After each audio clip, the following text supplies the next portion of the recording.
আসসালামু আলাইকুম। ইরান নিয়ে উত্তেজনা বা অস্থিরতা থামবে না।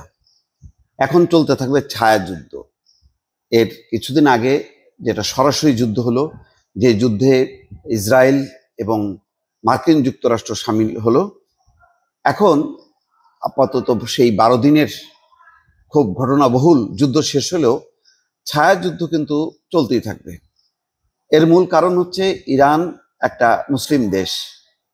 এই দেশটাকে বিশ্বাস করে না পশ্চিমা শক্তি। সেই কারণে পারমাণবিক স্থাপনা অন্তত 3টি ধ্বংসস্তূপে পরিণত করার পরেও এখনো ডোনাল্ড ট্রাম্প হুমকি দিচ্ছেন। বলছেন যে আন্তর্জাতিক যে পরমাণু শক্তি কমিশন, তাদেরকে সেই এলাকা পরিদর্শন করতে দিতে হবে।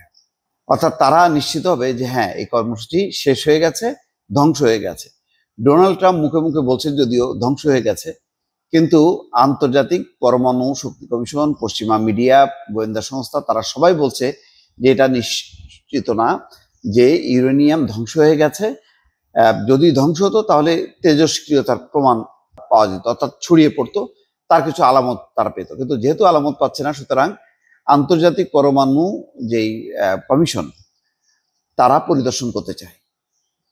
ইরান বলেছে যে না, যেহেতু হামলার আগে তার পরিদর্শন করেনি এবং প্রোটেকশনটা দেয়নি, তারা বারবার বলছে যে তারা শান্তির উদ্দেশ্যে, সমৃদ্ধির উদ্দেশ্যে এই পরমাণু কর্মসূচি চালিয়ে আসছে, এটা যুদ্ধের জন্য না।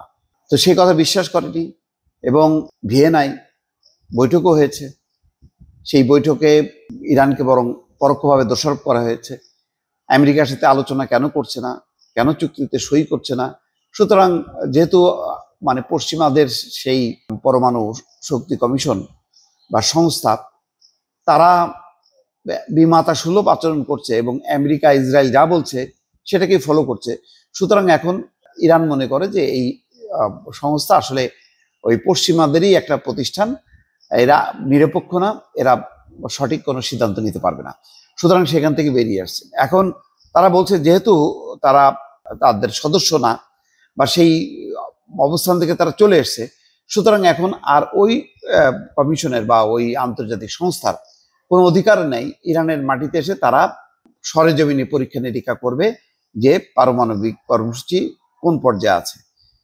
এবং এই খবরটা প্রকাশিত হবার পর যখন নাকি ইরান শক্তভাবে না করে দিয়েছে, এখন ডোনাল্ড ট্রাম্প আবার শক্তভাবে বলছে যদি ইরান কথা না শোনে তাহলে আবারও হামলা চালানো হবে। এই খবরে বলা হচ্ছে ইরানের সর্বোচ্চ নেতা আয়াতুল্লাহ আলী খামেনি কঠোর সমালোচনা করেছেন মার্কিন প্রেসিডেন্ট ডোনাল্ড ট্রাম্প। একই সঙ্গে ইরানের উপর থেকে নিষেধাজ্ঞা প্রত্যাহারের পরিকল্পনা বাতিল করার কথাও জানিয়েছেন। মার্কিন প্রেসিডেন্ট বলেছেন যদি তেহরান উদ্বেগজনক মাত্রায় ইউরেনিয়াম সমৃদ্ধ করে তাহলে আবার ইরানে বোমা হামলা করা হবে। শুক্রবার হোয়াইট হাউসে এক সংবাদ সম্মেলনে তিনি এই হুঁশিয়ারি দেন। রয়টার্স, আল জাজিরা সহ একাধিক আন্তর্জাতিক গণমাধ্যমের খবরে এই তথ্য জানানো হয়েছে। প্রতিবেদনে বলা হয়েছে ইসরায়েলের সঙ্গে 12 দিনের সংঘর্ষ শেষে যুক্তরাষ্ট্র গত সপ্তাহান্তে ইরানের পারমাণবিক স্থাপনাগুলোতে বোমা হামলা চালানোর পর খামেনির প্রথম বক্তব্যের কড়া প্রতিক্রিয়া দেন ট্রাম্প। খামেনি বলেন যুক্তরাষ্ট্রের একটি প্রধান ঘাঁটি কাতারে আক্রমণ চালিয়ে শিক্ষা দিয়েছে ইরান। তিনি বলেন ইরান কখনো আত্মসমর্পণ করবে না। তবে ট্রাম্প বলেন তিনি খামেনির প্রাণ রক্ষা করেছেন। মার্কিন কর্মকর্তারা 15 জুন রয়টার্সকে বলেন ইসরায়েলের একটি পরিকল্পনা ছিল খামেনিকে হত্যা করা, তবে ট্রাম্প তাতে ভেটো দেন।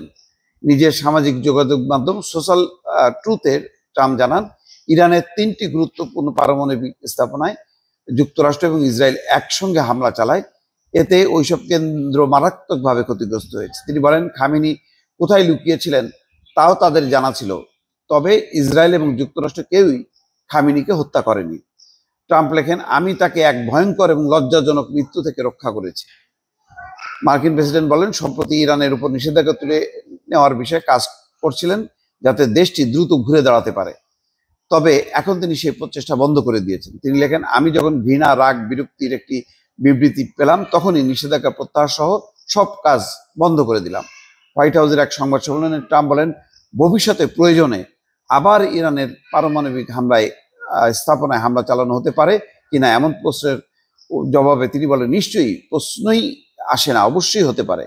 এদিকে ট্রাম্প অসম্মানজনক এবং অগ্রহণযোগ্য মন্তব্যের নিন্দা জানিয়েছেন ইরানের পররাষ্ট্রমন্ত্রী আব্বাস আরাকচি। অর্থাৎ ট্রাম্প যেই মন্তব্য করেছেন তার নিন্দা জানিয়েছেন।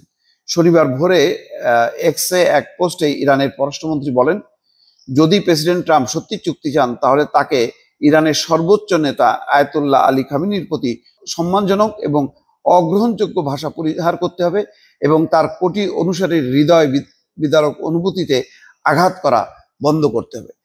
তার মানে দর্শক বুঝতেই পারছেন যে এখন কিন্তু আবার সেই ছায়াযুদ্ধ চলতে থাকবে, চলতে চলতে আবার পরিস্থিতি কোন দিকে গড়ায় সেটাই এখন দেখার বিষয়। দর্শক ভালো থাকবেন, আল্লাহ হাফেজ।